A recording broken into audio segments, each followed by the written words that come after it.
Halo, jumpa lagi dengan saya dalam channel Isimet. Semangat pagi, semoga kita semua selalu dalam kondisi baik-baik saja dimanapun berada. Kali ini saya akan membahas tentang persamaan nilai mutlak linear satu variabel. Di dalam pembahasan ini saya akan membahas dua hal, ya. Yang pertama tentang sifat-sifat persamaan nilai mutlaknya, yang kedua tentang penerapan persamaan nilai mutlak linear satu variabel. Langsung saja ke bentuk yang pertama, yaitu tentang sifat-sifat persamaan nilai mutlak. Apa sih sifat-sifatnya? Yaitu satu, nilai mutlak X itu sifatnya adalah sama dengan akar dari X kuadrat. X-nya itu yang di dalam nilai mutlak, ya. Lalu yang kedua, nilai mutlak A kali B itu sama dengan nilai mutlak A dikali nilai mutlak B. Yang ketiga, nilai mutlak A dibagi B sama dengan nilai mutlak A dibagi nilai mutlak B, dengan catatan B tidak boleh sama dengan 0, seperti itu. Lalu selain menyelesaikan persamaan nilai mutlak, apakah bisa dengan cara lain selain menggunakan sifat-sifat nilai mutlak? Bisa, ya, yaitu dengan menggunakan menurut definisi nilai mutlak yang sudah pernah kita bahas sebelumnya. Jadi misalkan diketahui nilai mutlak AX plus B sama dengan C untuk A, B, C anggota bilangan real, maka menurut definisinya persamaannya menjadi bentuk AX plus B sama dengan C atau AX plus B sama dengan negatif C. Jadi ini bisa positif bisa negatif, nanti tinggal disesuaikan dengan syaratnya saja, ya. Kemarin kan menurut definisi ada syarat yang bagaimana kalau sama dengan C, bagaimana kalau misalnya negatif di sininya, seperti itu. Nah, langsung ke contoh saja. Bagaimana cara menyelesaikan bentuk nilai mutlak dari 2x min 1 sama dengan 7? Bagaimana caranya, ya? Nah, ini soalnya tadi. Soalnya adalah nilai mutlak 2x min 1 sama dengan 7. Dengan menggunakan sifat yang pertama, yaitu tadi sifatnya adalah nilai mutlak X sama dengan akar dari X kuadrat, kita bisa selesaikan soal tersebut, yaitu nih kita lihat. Jadi nilai mutlaknya apa tadi? 2x min 1 itu sama dengan berdasarkan sifatnya adalah akar dari bentuk yang di dalam mutlaknya dikuadratkan. Ini sifatnya, ya. Jadi diakarkan lalu dikuadratkan yang di dalam nilai mutlaknya sehingga menjadi bentuk. Nah, soal tadi kita ubah nilai mutlaknya menjadi bentuk akar yang tadi sesuai dengan definisi. Nah, ingat, jika ada persamaan berbentuk akar, cara yang paling sederhananya adalah kita gunakan kuadrat di dua ruas, ya. Kuadratkan kedua ruas tuh, di kedua ruas dikuadratkan. Jadi hasilnya adalah ketika akar dikuadratkan maka akarnya hilang, berarti menjadi tinggal yang di dalamnya saja, yaitu 2x min 1 kuadrat sama dengan 7 kuadrat itu berapa? 49. Lalu kita uraikan bentuk kuadrat ini karena sebelah kanannya belum 0, ya. Kalau ingat persamaan kuadrat penyelesaiannya, kalau selagi di kanan sebelum 0 berarti kita masih disederhanakan dulu, ya. 2x min 1 kuadrat berarti 2x min 1 dikali 2x min 1. Uraikan satu per satu. 2x kali 2x menjadi 4x kuadrat. 2x kali negatif 1 jadi negatif 2x, negatif 1 kali 2x jadi negatif 2x, negatif 1 dikali negatif 1 jadi positif 1 sama dengan 49. Disederhanakan menjadi bentuk, ingat di sebelah kanan dibikin 0, ya. Semua pindah 49, pindah ruas jadi negatif 49. Dengan sederhanakan saja berarti menjadi 4x kuadrat min 4x, 1 dikurangi 49 jadi negatif 49 sama dengan 0. Lalu berikutnya, masih ingat nggak waktu SMP nih menyelesaikan sistem persamaan kuadrat, ya.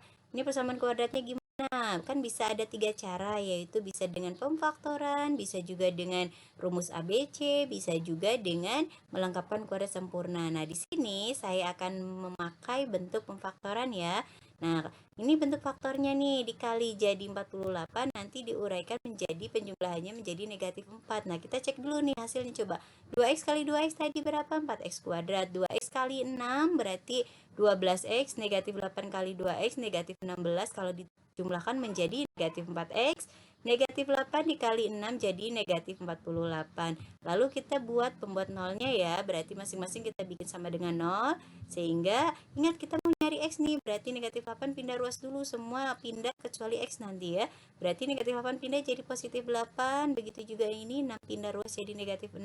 Lalu X-nya aja karena ini bentuk kali, maka pindah ruasnya jadi bagi, jadi 8 per 2. Begitu juga yang ini, negatif 6 per 2, sehingga 8 dibagi 2 jadi 4, negatif 6 per 2 jadi negatif 3, seperti itu ya. Jadi ini butuh materi persamaan kuadrat waktu SMP ya, dilihat kembali bagi yang sudah lupa ya. Berikutnya, cara lainnya bisa juga tadi dengan menggunakan definisi nilai mutlak. Ingat kalau definisi nanti ada syaratnya ya. Nah, ini yang tadi ya, bisa bernilai negatif atau C nih yang sebelah kanannya mutlaknya hilang. Yang pertama, tadi nilai mutlaknya berapa? 2x min 1. 2x min 1 bisa sama dengan 7, yang ambil yang apa adanya.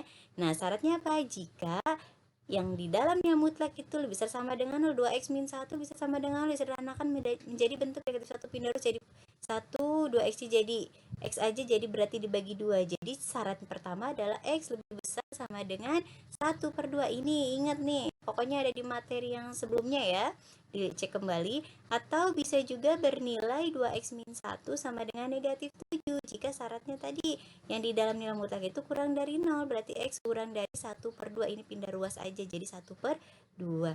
Kita selesaikan satu per satu. Yang pertama 2x min 1 sama dengan 7. Nah, pindah ruas nih yang angka ini jadi positif 1. Yang kedua, 2x sama dengan negatif 1 pindah ruas jadi plus 1. Sehingga 2x sama dengan 8, ini 2x sama dengan negatif 7 tambah 1 jadi negatif 6. Disederhanakan, x-nya berarti 8 per 2, nah diperoleh 4 dan 3. Nah, kalau kita pakai definisi nilai mutlak, ingat, balik lagi ke syarat, apakah memenuhi syaratnya. Kayak yang pertama nih, ini kan tadi yang x sama dengan 4 kan hasil dari pengerjaan yang syarat pertama kan ya. Nah, ini kan dari bentuk ini jadi 4. 4 apakah lebih dari sama dengan setengah? Ya, benar. Berarti ini akan masuk dalam himpunan penyelesaian ya, sesuai. Ya, yang kedua x sama dengan negatif 3. Negatif 3 itu tadi hasil dari pengerjaan yang kedua ini ya. Nah, syaratnya apa? X kurang dari setengah. Sesuai nggak negatif 3 kurang dari setengah? Ya, sesuai. Maka dia juga masuk. Nah, kalau kalian ketemu, misalnya kalian dapat angka yang tidak sesuai dengan syarat, berarti itu tidak masuk dalam himpunan penyelesaiannya. Ya, tidak memenuhi berarti. Lalu, jadi penyelesaiannya adalah X sama dengan 4 atau X sama dengan negatif 3. Seperti itu. Ada contoh lagi nih. Nah, bagaimana kalau ada bentuk kedua ruas berbentuk nilai mutlak semua? Apakah bisa dengan satu cara, dua cara, atau yang lainnya? Nah, kita lihat pakai sifat dulu ya. Pakai sifat nih. Pakai sifat. Tadi yang sifatnya. Berarti karena berbentuk mutlak semua, maka dua-duanya langsung kita bentuk akar ya. Ini sesuai dengan sifatnya. Lalu berikutnya, karena ada bentuk akar, kita kuadratin kedua ruas sehingga diperoleh hasilnya hilang akarnya menjadi bentuk yang di dalam akar 2x min 1 dikuadratkan, x plus 3 dikuadratkan. Diuraikan kayak tadi, dikalikan satu per satu ya, sehingga diperoleh sebelah kiri sudah ada di sini yaitu 4x kuadrat min 4x tambah 1 dan sebelah kanan x kuadrat tambah 6x tambah 9. Disederhanakan, jangan lupa bentuk bersamaan sebelah kanan sebaiknya menjadi 0 sehingga semua pindah ruas ke kiri ya. Jadi x-nya jadi negatif x kuadrat, yang 6x jadi negatif 6x, yang 9 jadi negatif 9. Sehingga diperoleh persamaan 3x kuadrat min 10x min 8 sama dengan 0.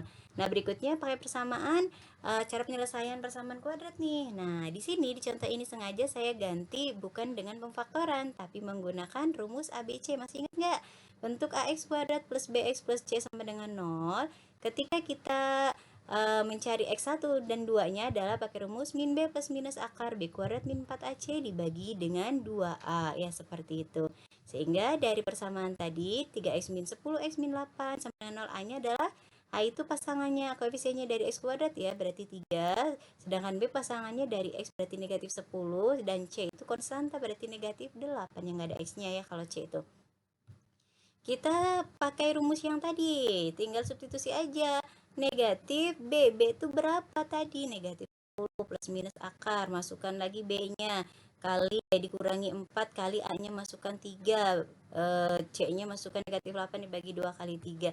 Disederhanakan terus aja, ingat, negatif 10 dikurangi jadi 100, negatif 4 kali 3 dikali negatif lagi, min kali min jadi hasilnya positif ya, sehingga diperoleh 10 plus minus 14 dibagi dengan 6. X1-nya pilih yang negatif dulu boleh, berarti 10 jadi negatif dikurangi 14 dibagi dibagi 6, sedangkan X2 nya pilih yang ditambah, berarti 10 tambah 14 dibagi 6, sehingga diperoleh nilai X1 nya berarti ini kan negatif 4/6, berarti sederhanakan menjadi negatif 2/3, atau X2 nya adalah menjadi 4.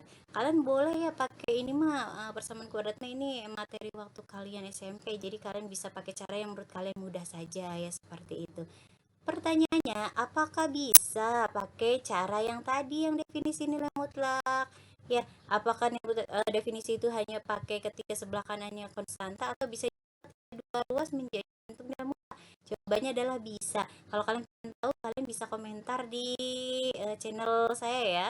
Silakan komentar saja kalau memang membutuhkan untuk bagaimana cara menyelesaikan bentuk ini dengan menggunakan definisi nilai mutlak seperti itu. Lalu berikutnya, nah ini adalah contoh penerapan nilai persamaan nilai mutlak dalam kehidupan kita sehari-hari. Misalnya, waktu rata-rata yang diperlukan seorang siswa untuk menyelesaikan soal-soal matematika adalah 3 menit. Catatan waktu pengerjaan siswa lebih cepat atau lebih lambat 1 menit dari waktu rata-rata. Tulislah sebuah persamaan untuk menampilkan situasi ini, kemudian selesaikan persamaan itu untuk menentukan waktu tercepat dan waktu terlamanya. Nah, kita misalkan nih, waktu catatan pengerjaan siswa itu misalkan adalah X ya, sedangkan cepat lambatnya adalah 1 menit, waktu rata-ratanya adalah 3 menit. Nah, lamanya waktu itu kan tidak mungkin negatif, maka bentuk cerita ini bisa kita selesaikan dengan bentuk nilai mutlak. Gimana bentuknya? Tadi nilai mutlak dari X min 3, dari rata-ratanya paling lama berapa tadi? 1 menit ya. Ini cara menentukan ini kita berpikir cara logikanya ya. Jadi ketika dikurangi dari rata-rata itu kan nanti akan lebih cepat atau lebih lama dari waktu rata-ratanya. Itu tadi udah ada catatannya, tintanya 1 menit kan, seperti itu. Lalu kita selesaikan saja karena udah dapat persamaannya. Ini persamaannya ya. Selesaikannya seperti yang tadi, boleh pakai cara sifat, boleh juga pakai cara definisi ya. Nah, ini dia ya. Nah, diperoleh bentuknya ini udah tadi banyak dibahas, berbentuk X kuadrat min 6 X plus 8. Nah, di sini sengaja Ibu pakai pemfaktoran karena apa? Angka di sininya 1 lebih gampang. Jadi kita cari perkalian yang 8, yang konstanta ini ya. Perkalian angka 8 berarti berapa aja, bisa 18, bisa 24 ya. Lalu dijumlahkan jadi negatif 6. Ingat ini positif, berarti tanda di sini harus sama. Kalau ini negatif berarti di sini tandanya beda ya. Nah, karena positif berarti tandanya sama, tergantung dari tengah. Tengahnya apa? Negatif, berarti negatif semua dua-duanya. Nah, dikali jadi 8 dijumlah jadi 6, berarti benar ya, 4 dan 2 dikali jadi 8 dijumlah jadi 6, pakai ini ya. Terus pembuat nolnya dibikin sama dengan 0 dua-duanya, sehingga diperoleh nilai X sama dengan 4 dan atau X sama dengan 2. Ini maknanya apa sih? Ini adalah maknanya siswa mengerjakan yang paling cepat adalah 2 menit dan yang paling lama adalah 4 menit, seperti itu. Semoga bisa dipahami ya. Nah,